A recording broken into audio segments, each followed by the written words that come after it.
let the poor breathe. And then Senator Mustafa has seconded that the poor should breathe.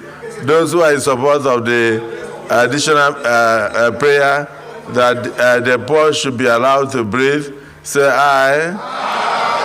And those who are against say nay. The ayes have it, the poor must be allowed to breathe. Rufai, the poor must be allowed to breathe. I don't know what is so funny about a bunch of guys that got 70 billion while others didn't get anything.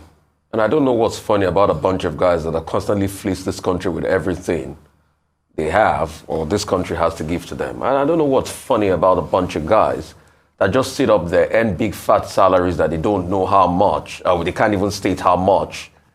And they collect over 100 and something billion every year to run a bunch of less than 500 guys. And they sit down there and mock the poor people of this country that they steal from every single day. So I don't know what's funny about that. I mean, it's just reflective of the insensitivity of this bunch of guys.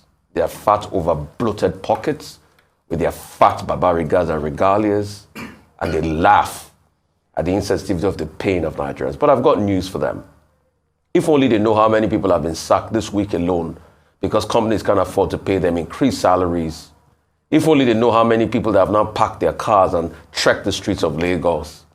If only they know how many people that they don't know where their next meal is going to come from. If only they know how many people that because they cannot get Forex, their businesses can't move forward again.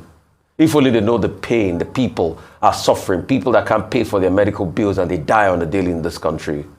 They would not be making such very, very funny jokes about the poverty and the plight of people. Only to think they are there to represent you and I. Really, senators, let us breathe. It's not funny.